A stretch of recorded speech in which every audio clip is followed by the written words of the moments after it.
So this is a very quick video on Neocaridina.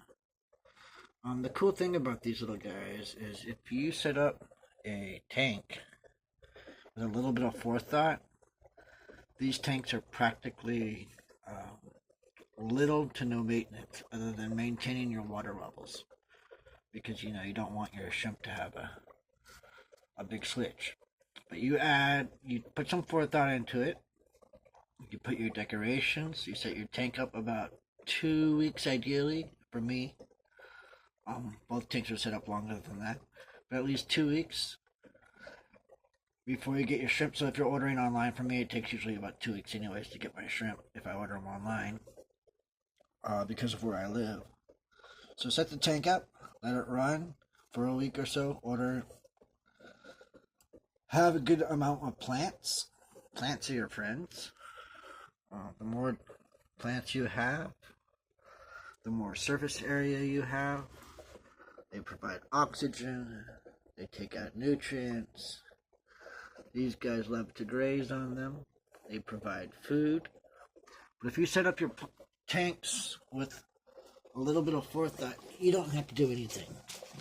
I feed this tank because I have a lot of adults. I have a lot of babies. And this tank is a producing tank. I have buried females. I got a lot of stuff going on. So every once in a while, I do drop food in here. This tank, I turn the light on. That's it. This tank has about 15 individual shrimps and a whole microcosm of life. This tank has maybe 12 adult shrimps, maybe. And I don't want to think about how many baby shrimps it has. But the floor is covered in. And they're all different colors. And a lot of clear ones. But the main thing you look for at a shrimp keeper is the gut line. Let's see if we can focus on one here. You'll see that the shrimp is feeding on the algae and bacteria growing on the glass. And that's good enough. There's also raising of bacteria growing on the moss as well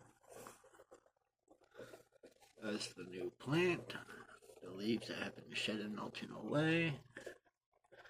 We have the Indian almond leaf in the back, and there are 3 sides of the glass do have algae. Algae also grows on the small tank, but the small tank does not get food from me unless I'm doing a census, and I have yet to do a census. I'll wait another 2 months. This tank gets food occasionally. But with proper setup, these guys are really, really, really low maintenance. You shouldn't really have to do much. And